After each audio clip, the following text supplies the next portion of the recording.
Capítulo 1. El polvo del camino. El sol apenas asomaba por detrás de los cerros cuando Alejandro Morales ya estaba despierto, observando a través de la ventana sin cristal de la pequeña casa de adobe. A los 8 años, sus ojos oscuros reflejaban una determinación que contrastaba con la pobreza que lo rodeaba en el pequeño pueblo de San Miguel de las Flores, en el estado de Oaxaca. «Mijo, ya levántate. Hay que ayudar a tu papá antes de que se vaya a los campos», le gritó su madre, María Elena, desde la cocina improvisada donde preparaba tortillas sobre un comal de barro. Alejandro se vistió rápidamente con su única camisa limpia y sus pantalones remendados. Su padre, don Esteban, ya estaba en el pequeño patio trasero, alimentando las 3 gallinas que constituían todo su ganado. «Buenos días, papá», murmuró Alejandro, tomando automáticamente el balde para ir por agua al pozo comunitario.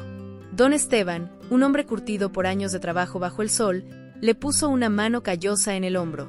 «Alejandro, escúchame bien. Hoy voy a hablar con don Patricio sobre el trabajo en su rancho. Las lluvias no llegaron este año y la milpa se secó. Necesitamos encontrar otra forma de salir adelante». El niño asintió, pero por dentro se le hizo un nudo en el estómago. Sabía lo que eso significaba. Su padre tendría que irse a trabajar lejos, tal vez por meses. Mientras caminaba hacia el pozo, Alejandro se encontró con su mejor amigo, Carlos, que venía corriendo con lágrimas en los ojos. «Alejandro, mi papá dice que nos vamos a ir a la capital. Dice que allá hay trabajo de verdad, no como aquí», le dijo Carlos entre sollozos. Alejandro sintió como si le hubieran dado un puñetazo en el estómago. Carlos era su único amigo de verdad, el único que compartía sus sueños locos de algún día salir de la pobreza. «¿Cuándo se van?», preguntó Alejandro, tratando de mantener la voz firme. «Mañana por la mañana. Papá ya vendió la casa a don Patricio». Esa noche, mientras la familia cenaba frijoles y tortillas en silencio, Alejandro tomó una decisión que cambiaría su vida para siempre. No sabía cómo, pero él también encontraría una forma de salir de San Miguel de las Flores. Al día siguiente, mientras veía alejarse la camioneta que se llevaba a Carlos y su familia, Alejandro murmuró una promesa al viento: «Algún día volveré, pero será para ayudar a mi pueblo, no para escapar de él». Lo que no sabía era que alguien había escuchado sus palabras. Capítulo 2. La maestra de sueños. Doña Carmen Vázquez había llegado a San Miguel de las Flores 3 meses atrás, enviada por la Secretaría de Educación para hacerse cargo de la escuela primaria del pueblo. A sus 45 años, había enseñado en las ciudades más grandes de México, pero algo en su corazón le había dicho que era hora de regresar a sus raíces rurales. Era una mujer menuda pero con una presencia imponente, de cabello gris recogido en un moño perfecto y ojos verdes que parecían ver directamente al alma de sus estudiantes. «Alejandro Morales, quédate después de clase», le dijo ese lunes por la mañana, cuando notó que el niño no había prestado atención en toda la lección de matemáticas. Cuando todos los demás niños salieron corriendo al recreo, Alejandro se quedó sentado en su pupitre de madera gastada, esperando el regaño. «Dime, ¿qué te pasa?», le preguntó doña Carmen, sentándose en una silla frente a él. «Nada, maestra». «No me digas nada. Yo he visto a muchos niños en mi vida, y sé reconocer cuando algo los está comiendo por dentro». Alejandro levantó la mirada y vio algo en los ojos de la maestra que lo tranquilizó. Le contó sobre Carlos, sobre la desesperación de su padre, sobre sus sueños de algún día hacer algo grande. «¿Sabes qué es lo que más me gusta de los colibríes?», le preguntó doña Carmen después de escucharlo. Alejandro negó con la cabeza. «Que son tan pequeños que todos piensan que no pueden volar muy lejos. Pero resulta que pueden cruzar el Golfo de México sin parar. ¿Sabes por qué?». «¿Por qué, maestra?». «Porque no vuelan con el tamaño de sus alas, sino con el tamaño de su corazón». Doña Carmen se levantó y fue a su escritorio. Sacó un libro gastado y se lo entregó a Alejandro. Este libro habla sobre grandes empresarios mexicanos que empezaron sin nada. «Llévalo a casa y léelo. Pero quiero que me prometas algo». «¿Qué cosa, maestra?». «Que si realmente quieres salir de la pobreza, vas a estudiar como si tu vida dependiera de ello. Porque así es». Alejandro tomó el libro con manos temblorosas. Era la primera vez que alguien le daba un libro para que se lo quedara. «También quiero que vengas aquí todos los sábados por la mañana. Voy a darte clases especiales». «Pero maestra, no tengo dinero para pagarle. ¿Quién habló de dinero? Tú me vas a pagar con tu esfuerzo y tu dedicación. Esa noche, Alejandro se quedó despierto hasta tarde, leyendo bajo la luz de una vela sobre Carlos Slim, que había empezado vendiendo dulces en la calle, y sobre otros empresarios que habían construido imperios desde la nada. Cuando por fin se durmió, soñó que volaba sobre San Miguel de las Flores como un colibrí, viendo su pueblo desde arriba, pero sin alejarse nunca de él. Al día siguiente, llegó a la escuela con el libro bajo el brazo y una determinación renovada en los ojos. Doña Carmen sonrió cuando lo vio entrar. Dime, ¿qué aprendiste anoche? Que todos empezaron como yo, maestra, pero había algo que no entendí. ¿Qué cosa? ¿Cómo supieron por dónde empezar? La sonrisa de Doña Carmen se hizo más amplia. Esa, mijo, es exactamente la pregunta correcta. Capítulo 3. El secreto del mercado. Los sábados por la mañana se habían convertido en la parte favorita de la semana para Alejandro. Doña Carmen no solo le enseñaba matemáticas avanzadas y le ayudaba a mejorar su escritura, sino que también le hablaba sobre el mundo más allá de San Miguel de las Flores. Hoy vamos a hacer algo diferente, le dijo Doña Carmen un sábado de octubre. Vamos a ir al mercado de Oaxaca. Alejandro nunca había salido de su pueblo. El viaje en autobús de 2 horas fue toda una aventura, pero nada lo preparó para lo que vio al llegar al mercado central de la ciudad. Era un universo de colores, olores y sonidos que lo abrumó por completo. Puestos de frutas tropicales, artesanías, comida, ropa, y miles de personas moviéndose como hormigas trabajadoras. ¿Qué ves aquí, Alejandro?, le preguntó Doña Carmen mientras caminaban entre los puestos. Mucha gente comprando y vendiendo, respondió él, tratando de procesar todo lo que veía. ¿Y qué más? Alejandro observó más detenidamente. Notó que algunos puestos tenían largas colas de clientes, mientras otros estaban casi vacíos. Vio que algunos vendedores gritaban para atraer compradores, mientras otros apenas susurraban. Algunos venden más que otros, dijo finalmente. Exacto. Y ahora dime, ¿por qué crees que pasa eso? Alejandro se quedó pensando mientras observaba. Se fijó en una señora que vendía tamales y tenía una cola enorme, mientras que su competidor de al lado no tenía clientes. La señora de los tamales está sonriendo y hablando con todos sus clientes como si fueran sus amigos, observó. ¿Qué más? Sus tamales están más calientes, y tiene un letrero que dice, los mejores tamales de Oaxaca, receta de mi abuela, punto. Doña Carmen sonrió. ¿Y qué me dices de aquel señor que vende artesanías? Alejandro miró hacia donde señalaba la maestra. El puesto estaba lleno de turistas, todos comprando figuras de barro y textiles coloridos. Él habla en inglés con los turistas, notó Alejandro, y tiene precios escritos en pesos y dólares. Muy bien. ¿Y qué conclusión sacas de todo esto? Alejandro reflexionó profundamente. Que no basta con tener algo que vender. Tienes que saber cómo venderlo, y tienes que entender qué quiere la gente. ¡Excelente! Ahora dime, ¿qué tiene San Miguel de las Flores que la gente de aquí podría querer? Alejandro pensó en su pueblo. Era pequeño, pobre, y no había nada especial, ¿o sí? Tenemos las mejores tortillas que he probado en mi vida, dijo lentamente. Y mi abuela hace mole que es famoso en todo el pueblo. Y tenemos artesanas que hacen textiles increíbles, pero nadie viene a comprarlos. ¿Y por qué nadie viene a comprarlos? Porque no saben que existen. Doña Carmen puso una mano en su hombro. Ahí está tu respuesta, mijo. El problema no es que tu pueblo no tenga nada que ofrecer. El problema es que el mundo no sabe que existe. De regreso en el autobús, Alejandro no podía parar de pensar. Había visto algo en ese mercado que le había abierto los ojos, la diferencia entre tener algo bueno y saber cómo mostrárselo al mundo. Maestra, le dijo cuando estaban llegando a San Miguel de las Flores, ¿cómo podríamos hacer que la gente sepa sobre nuestro pueblo? Doña Carmen sonrió misteriosamente. Esa es una pregunta muy inteligente, Alejandro, pero creo que antes de responderla, necesitas conocer a alguien muy especial. ¿A quién? A mi sobrino Roberto. Él viene de visita la próxima semana, y creo que ustedes dos tienen mucho de qué hablar. Alejandro se quedó intrigado. No sabía que la maestra tenía familia, y mucho menos que alguien vendría a visitarla a San Miguel de las Flores. ¿Qué hace su sobrino, maestra? Él tiene algo que se llama una empresa de tecnología en la Ciudad de México.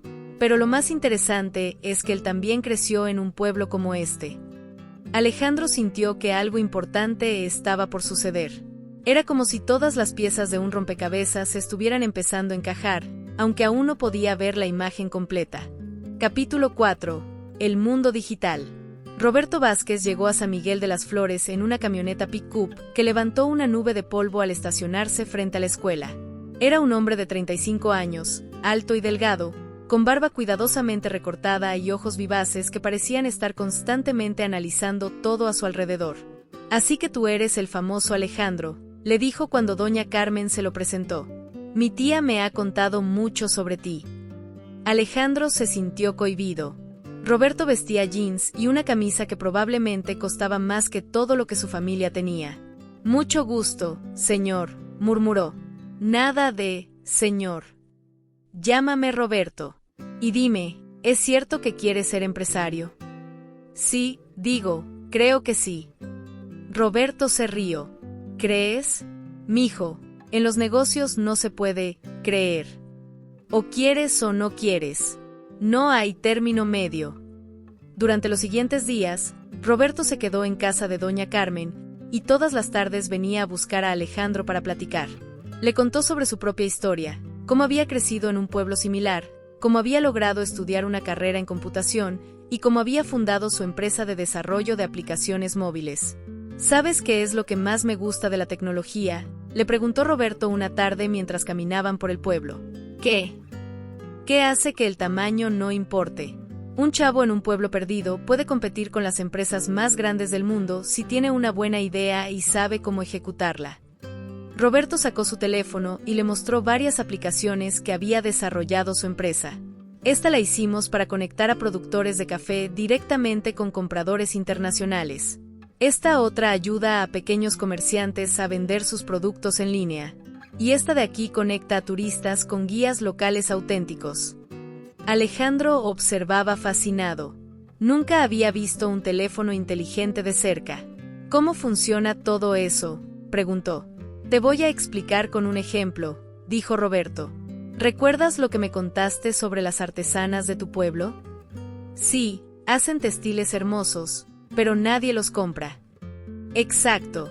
Ahora imagínate que yo desarrollo una aplicación que permite que gente de todo el mundo vea fotos de esos textiles, lea la historia de quien los hizo y los compre directamente. Los turistas podrían incluso venir al pueblo para conocer a las artesanas y aprender sobre el proceso». Los ojos de Alejandro se iluminaron. «Eso sería increíble. Y no solo eso.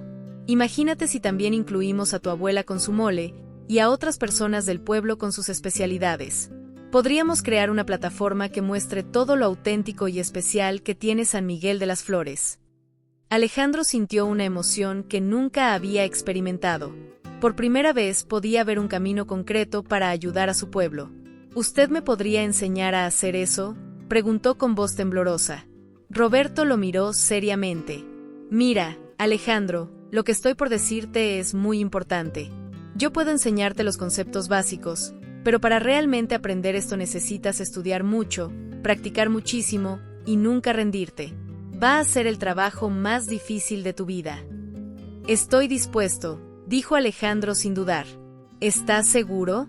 Porque esto significa que vas a tener que estudiar no solo lo que te enseñan en la escuela, sino también matemáticas avanzadas, inglés, programación y muchas otras cosas.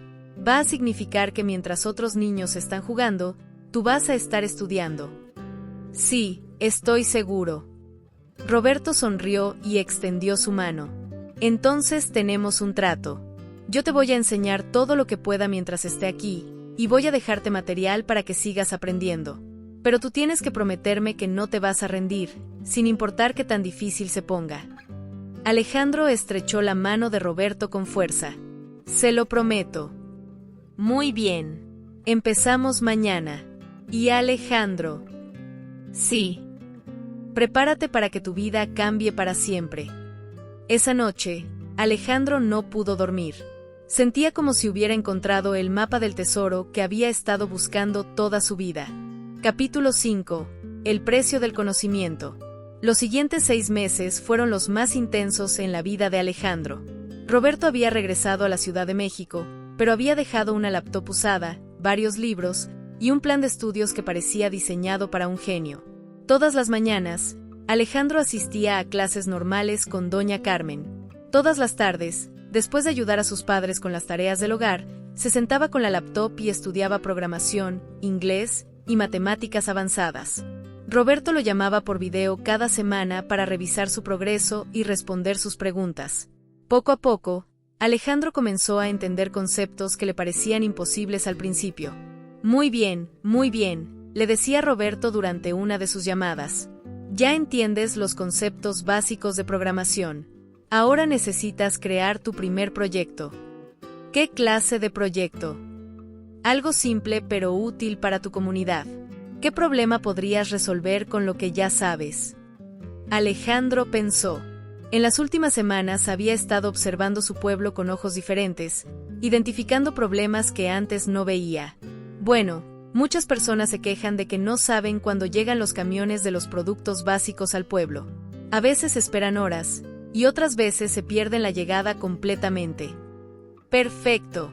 Eso es exactamente el tipo de problema que la tecnología puede resolver. ¿Cómo podría solucionarlo? Podría hacer una aplicación simple que permita a los conductores avisar cuando están llegando y que la gente del pueblo pueda ver cuándo van a llegar los camiones. Excelente. Ese va a ser tu proyecto. Tienes 2 meses para desarrollarlo. Pero el camino no fue fácil. Alejandro pronto descubrió que estudiar tanto tenía un precio social. Sus compañeros de clase comenzaron a burlarse de él. Ahí viene el científico, le gritaba Pedro, uno de los chicos mayores, cada vez que lo veía con la laptop. Alejandro cree que es mejor que nosotros, añadía Ana, una chica de su misma edad que antes era su amiga. Los comentarios lo lastimaban, pero lo que más le dolía era la actitud de su propia familia. Su padre comenzó a preocuparse por el tiempo que pasaba estudiando. «Mijo, está bien que estudies, pero también necesitas ayudar más en la casa», le decía don Esteban. «Esta familia no va a salir adelante con sueños, sino con trabajo duro». Su madre, María Elena, era más directa. «Alejandro, me preocupa que te estés llenando la cabeza de fantasías. Nosotros somos gente trabajadora y humilde. No hay nada malo en eso». La situación llegó a un punto crítico una noche cuando Alejandro estaba trabajando en su aplicación y su padre llegó cansado de los campos. «Ya basta», gritó don Esteban. «Cierra esa cosa y ven a ayudarme a reparar la cerca». «Papá, solo necesito terminar esta parte del código». «No me importa tu código. Importa nuestra familia y nuestras necesidades reales». Alejandro se levantó lentamente y cerró la laptop. Siguió a su padre al patio trasero, donde trabajaron en silencio hasta muy tarde. Esa noche, sentado en su cama, Alejandro sintió por primera vez que tal vez estaba equivocado.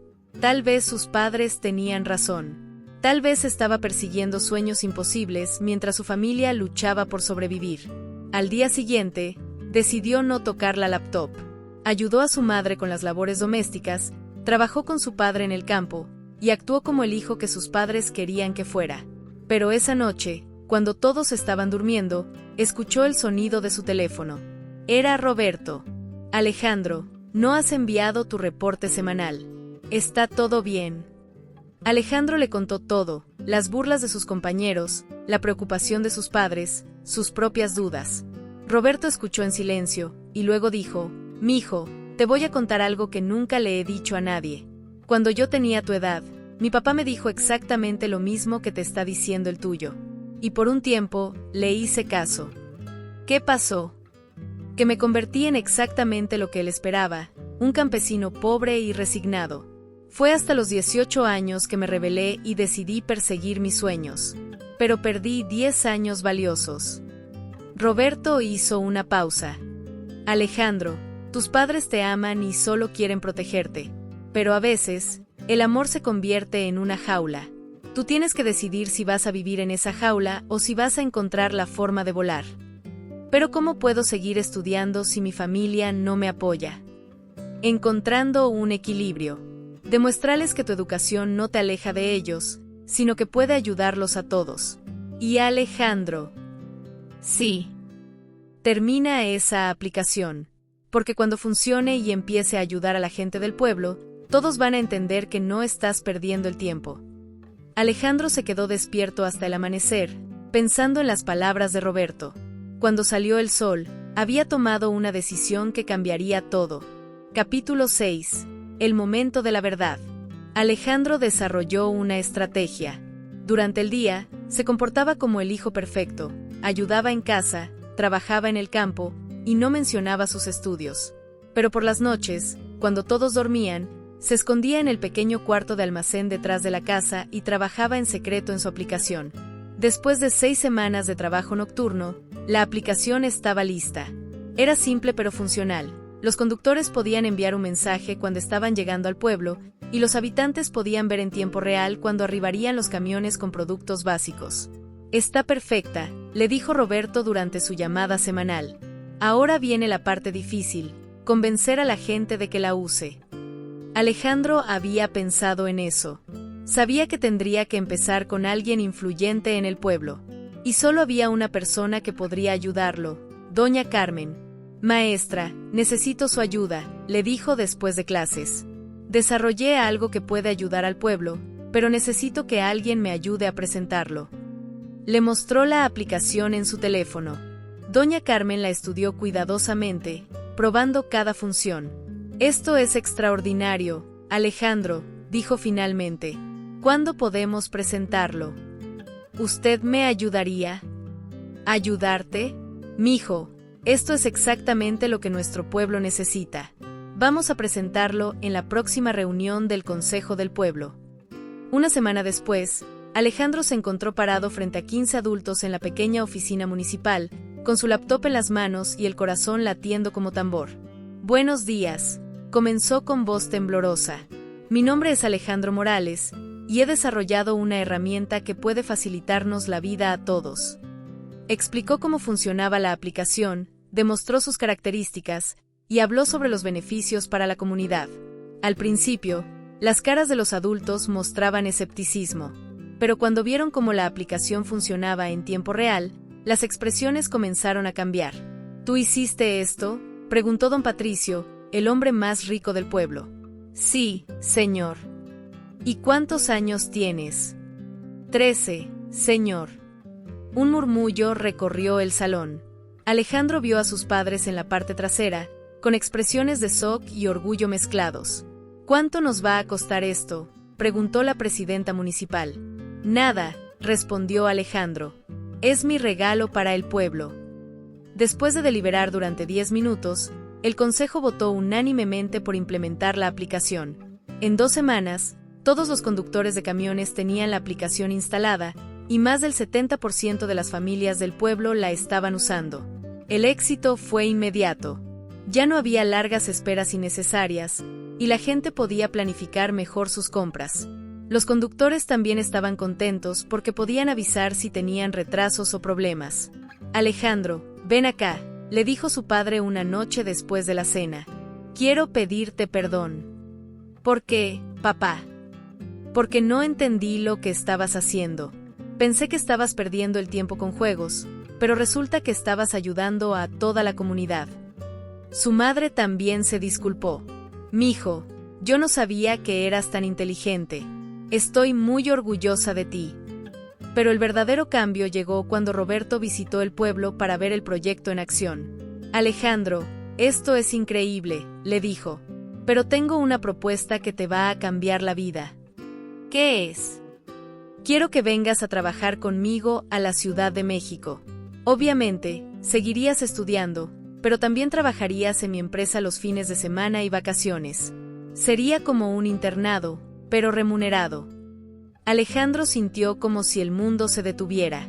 Era la oportunidad que había soñado, pero también significaba dejar a su familia y su pueblo. ¿Qué dice mi familia?, preguntó. Ya hablé con tus padres. Están de acuerdo, pero la decisión final es tuya. Alejandro miró a sus padres, que asintieron con sonrisas orgullosas. Acepto, dijo finalmente. pero con una condición. ¿Cuál? Que todo lo que aprenda, lo voy a usar para ayudar a mi pueblo. No me voy para escapar de aquí, sino para regresar con mejores herramientas. Roberto sonrió. Perfecto. Porque resulta que tengo un proyecto en mente que va a necesitar exactamente esa mentalidad. ¿Qué proyecto? Una plataforma que conecte a pequeños pueblos rurales con el mundo entero. Y tú vas a ser el arquitecto principal. Alejandro sintió que el corazón se le iba a salir del pecho. Todo por lo que había trabajado, todos los sacrificios, todas las noches sin dormir, finalmente tenían sentido. Pero lo que no sabía era que el verdadero desafío apenas estaba comenzando. Capítulo 7. La tormenta perfecta. 2 años después, Alejandro se había convertido en el programador más joven de la empresa de Roberto. A los 15 años, dividía su tiempo entre sus estudios en una escuela privada en la Ciudad de México y su trabajo desarrollando la plataforma Pueblos Conectados.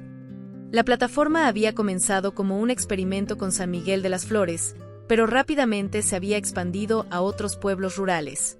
Artesanos, cocineros, agricultores y pequeños comerciantes de todo México estaban usando la plataforma para vender sus productos y servicios a clientes nacionales e internacionales. Alejandro, tienes que ver esto, le gritó Roberto desde su oficina una mañana de marzo. Acabamos de recibir una propuesta de inversión de $5 millones. Alejandro corrió hacia la oficina. En la pantalla de Roberto había un correo electrónico de una firma de inversión estadounidense que quería comprar el 30% de la empresa. «Esto es increíble», exclamó Alejandro. «¿Qué vamos a hacer con tanto dinero?» «Expandirnos por toda Latinoamérica», respondió Roberto. «Pero hay un problema». «¿Cuál?» «Quieren que nos mudemos a Silicon Valley. Dicen que es necesario para el crecimiento de la empresa». Alejandro sintió que se le helaba la sangre. ¿Qué significa eso para los pueblos que ya están en la plataforma? Tendríamos que transferir todo a servidores estadounidenses, cambiar las políticas de la empresa y, bueno, básicamente convertirnos en una empresa americana. ¿Y si decimos que no? Roberto suspiró. Entonces perdemos la inversión, y probablemente nunca tengamos otra oportunidad como esta. Esa noche, Alejandro no pudo dormir. Había trabajado tanto para crear algo que ayudara a su pueblo y otros como el suyo, y ahora existía la posibilidad de que todo se convirtiera en otra empresa extranjera explotando recursos mexicanos. Al día siguiente, pidió permiso para ir a San Miguel de las Flores. Necesitaba hablar con la gente que había inspirado todo el proyecto. Alejandro, lo recibió doña Carmen con un abrazo. ¡Qué sorpresa verte! El pueblo había cambiado mucho en 2 años. Gracias a la plataforma, muchas familias habían mejorado sus ingresos. Había nuevos pequeños negocios, las casas se veían mejor mantenidas, y había una energía diferente en el aire. «Maestra, necesito su consejo», le dijo después de contarle sobre la propuesta de inversión. «¿Cuál es tu corazón te dice?», preguntó doña Carmen. «Que esto no se trata solo de dinero. Se trata de preservar algo auténtico». Entonces ya tienes tu respuesta. Pero las cosas se complicaron cuando Alejandro visitó a las familias que más habían beneficiado de la plataforma. Doña Rosa, la artesana más exitosa, le dijo algo que lo preocupó. «Alejandro, mijo, estoy muy agradecida por todo lo que has hecho, pero últimamente he estado recibiendo órdenes tan grandes que no puedo cumplir. Y hay otras empresas que me ofrecen contratos exclusivos por mucho dinero». «¿Qué clase de contratos?» «Quieren que produzca solo para ellos, y que use sus diseños en lugar de los tradicionales. Dicen que es más comercial, punto». Alejandro sintió una alarma en su cabeza. «¿Y qué les dijiste?» «Que no, por supuesto. Pero es difícil rechazar tanto dinero cuando mi familia lo necesita». Cuando regresó a la Ciudad de México, Alejandro se dio cuenta de que el problema era más grande de lo que había imaginado. La plataforma había tenido tanto éxito que había comenzado a atraer a grandes corporaciones que querían aprovecharse de los artesanos. «Roberto, tenemos que hablar», le dijo al llegar a la oficina. «¿Sobre qué?» «Sobre el futuro de nuestra empresa. Creo que estamos en un momento crucial». Le contó sobre su conversación con doña Rosa y sobre otras situaciones similares que había observado. «¿Cuál es tu punto?», preguntó Roberto. que si aceptamos esta inversión y nos convertimos en una empresa estadounidense, vamos a perder control sobre nuestra misión. Al final, vamos a terminar siendo parte del problema, no parte de la solución. Roberto se quedó en silencio por un largo momento. Alejandro, entiendo tu preocupación, pero $5 millones nos permitirían ayudar a muchos más pueblos. ¿Pero en qué condiciones? ¿Manteniendo nuestra identidad mexicana y nuestros valores, o convirtiéndonos en otra empresa multinacional? No es tan simple. Los negocios requieren compromisos. Compromisos o claudicaciones. La tensión en la oficina era palpable. Por primera vez desde que se conocían, Alejandro y Roberto estaban en desacuerdo fundamental. Necesito tiempo para pensar, dijo Roberto finalmente. ¿Cuánto tiempo tenemos? Los inversionistas quieren una respuesta en 2 semanas. Esa noche, Alejandro recibió una llamada inesperada. Era Carlos, su viejo amigo de la infancia que se había mudado a la Ciudad de México años atrás. Alejandro, necesito verte urgentemente, le dijo Carlos. Hay algo que tienes que saber sobre esos inversionistas. Se encontraron en un café del centro histórico. Carlos había cambiado mucho, vestía un traje caro y tenía la apariencia de un ejecutivo exitoso. Trabajo para una firma de consultoría que hace análisis de mercado, le explicó Carlos. Y nos contrataron para hacer un estudio sobre tu plataforma. ¿Qué clase de estudio? Sobre cómo optimizar la operación. Básicamente, cómo extraer más valor de los artesanos mientras se les paga menos. Alejandro sintió que el estómago se le revolvía. ¿Qué encontraron? Que pueden multiplicar las ganancias por 10 si centralizan la producción, estandarizan los productos y eliminan a los artesanos que no son eficientes. Punto. Eliminan a los artesanos. Los reemplazan con fábricas que produzcan imitaciones baratas de sus productos. Mantienen la apariencia de auténtico, pero sin los costos de la autenticidad real. Alejandro se quedó mudo. Era exactamente lo que había temido, pero mucho peor. ¿Por qué me estás contando esto?, preguntó finalmente. Porque me acuerdo de cuando éramos niños y soñábamos con cambiar el mundo. Y porque creo que tienes derecho a saber la verdad antes de tomar una decisión. Alejandro regresó a su apartamento esa noche con una claridad absoluta. Sabía exactamente qué tenía que hacer, pero también sabía que iba a ser la decisión más difícil de su vida. Al día siguiente, entró a la oficina de Roberto con una determinación que no había sentido desde que era un niño pobre en San Miguel de las Flores. Roberto, ya tomé mi decisión, anunció. ¿Cuál es? Vamos a rechazar la inversión. Y si tú decides aceptarla, entonces voy a renunciar y crear mi propia empresa. Roberto lo miró con una mezcla de sorpresa y admiración. ¿Estás seguro de lo que estás diciendo? Completamente seguro. Prefiero seguir siendo pequeño y auténtico que convertirme en grande y falso. ¿Y si fracasamos? Entonces fracasaremos luchando por algo en lo que creemos, no por dinero. Roberto sonrió lentamente. ¿Sabes qué? Creo que tienes razón. Rechacemos la inversión. ¿En serio? En serio. Pero ahora tenemos un problema más grande. Sin esa inversión, vamos a necesitar encontrar otra forma de crecer y competir. Ya pensé en eso, dijo Alejandro. Tengo un plan. Capítulo 8. El vuelo del colibrí. 5 años después, Alejandro Morales estaba parado en el escenario principal del Foro Económico Mundial en Davos, dirigiéndose a una audiencia de líderes empresariales de todo el mundo. A los 20 años, se había convertido en el CEO más joven de una empresa mexicana de tecnología con presencia internacional. Cuando tenía 8 años, comenzó su discurso. Mi maestra me dijo que los colibríes pueden cruzar el Golfo de México porque no vuelan con el tamaño de sus alas, sino con el tamaño de su corazón. Hoy quiero contarles cómo aplicamos esa filosofía para construir un negocio que prioriza el propósito sobre las ganancias. La plataforma Pueblos Conectados había crecido hasta incluir más de 500 comunidades rurales en 15 países de Latinoamérica. Pero lo más importante era que había mantenido su misión original: empoderar a los artesanos y pequeños productores, no explotarlos. Después de rechazar aquella inversión de $5 millones, continuó Alejandro, tuvimos que ser creativos.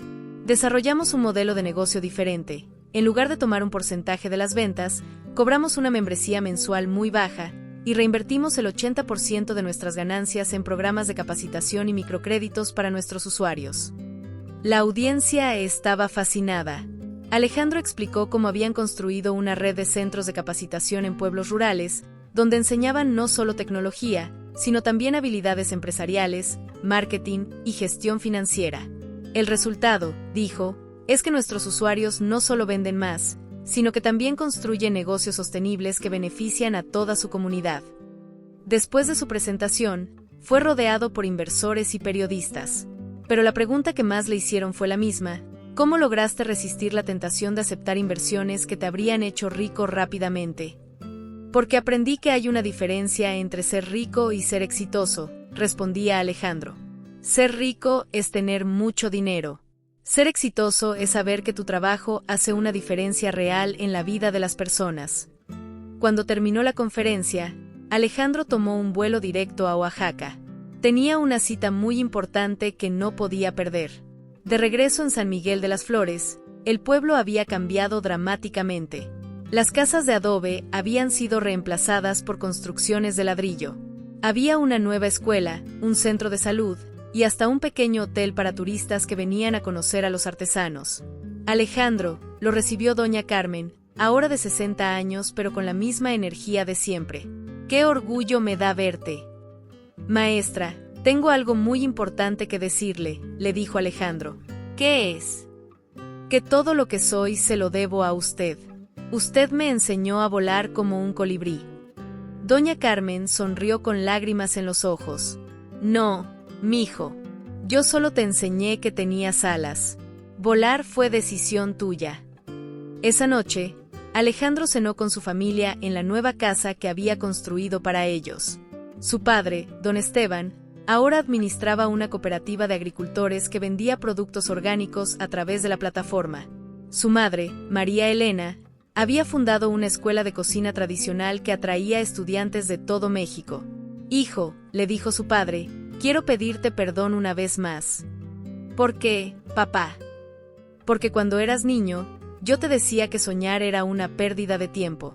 Pero resulta que los sueños son lo único que realmente puede cambiar el mundo. Después de la cena, Alejandro caminó solo por las calles de su pueblo. Se detuvo frente a la casa donde había crecido, que ahora era un museo sobre la historia del pueblo y el desarrollo de la tecnología rural. Roberto apareció a su lado. Había venido para la inauguración del nuevo centro de innovación que estaban construyendo en el pueblo. ¿Te arrepientes de algo?, le preguntó Roberto. ¿De qué podría arrepentirme? De no haber aceptado esa inversión. Podrías haber sido multimillonario a los 20 años. Alejandro sonrió. ¿Sabes cuál es la diferencia entre un empresario y un multimillonario? ¿Cuál? Un multimillonario tiene mucho dinero. Un empresario cambia el mundo. ¿Y si pudieras ser las dos cosas? Entonces tendría la responsabilidad de asegurarme de que mi riqueza sirva para seguir cambiando el mundo, no para alejarme de él. Al día siguiente, Alejandro anunció su siguiente proyecto, una universidad tecnológica rural que ofrecería educación gratuita a jóvenes de comunidades marginadas de toda Latinoamérica. ¿Cómo vas a financiar eso?, le preguntó un periodista. Con las ganancias de nuestra empresa, donaciones de nuestros usuarios exitosos y un nuevo programa de inversión social que estamos lanzando, respondió Alejandro. ¿Qué es el programa de inversión social? Inversionistas que no solo buscan ganancias financieras, sino también impacto social. Gente que entiende que el verdadero éxito se mide en vidas cambiadas, no solo en dinero ganado. 6 meses después, la Universidad Tecnológica Rural Vuelo del Colibrí abrió sus puertas con 200 estudiantes de 50 comunidades diferentes. Alejandro dio el discurso inaugural desde el mismo salón donde había presentado su primera aplicación años atrás. Cuando era niño, dijo, soñaba con salir de este pueblo para encontrar oportunidades. Hoy entiendo que las oportunidades no se encuentran, se crean. Y se crean mejor cuando trabajamos juntos, cuando recordamos de dónde venimos, y cuando nunca olvidamos por qué empezamos. Entre la audiencia estaba Carlos, quien había dejado su trabajo en la firma de consultoría para unirse al equipo de Alejandro como director de desarrollo sostenible. También está aquí conmigo, continuó Alejandro, mi mejor amigo de la infancia, quien me enseñó que a veces el camino más largo es el más corto hacia donde realmente queremos llegar. Al final del evento, Alejandro se quedó solo en el salón, mirando por la ventana hacia los cerros que rodeaban su pueblo. Doña Carmen se acercó y se puso a su lado. ¿En qué piensas?, le preguntó. En que todo esto empezó con un libro que usted me prestó y una pregunta que me hizo. ¿Cuál pregunta? ¿Cómo podía volar un colibrí tan pequeño tan lejos? ¿Y ya sabes la respuesta? Sí, dijo Alejandro sonriendo, porque no vuela solo, vuela con el corazón de toda su comunidad. Doña Carmen asintió, y porque nunca olvida que el propósito del vuelo no es alejarse de casa, sino regresar a ella con la fuerza necesaria para llevar a otros a volar. Alejandro miró hacia el cielo, donde un colibrí real volaba entre las flores del jardín de la escuela. Por un momento, se sintió como si fuera ese colibrí, pequeño pero poderoso, humilde pero ambicioso, siempre recordando que la verdadera grandeza no se mide por qué tan alto vuelas, sino por cuántas personas ayudas a descubrir que ellas también tienen alas. Y mientras el sol se ponía sobre San Miguel de las Flores, Alejandro Morales, el niño pobre que se había convertido en empresario, sabía que su historia apenas estaba comenzando. Porque había aprendido que el éxito verdadero no es una meta que se alcanza, sino un vuelo que nunca termina. El vuelo del colibrí no termina cuando llega a su destino, sino cuando enseña a otros que ellos también pueden volar.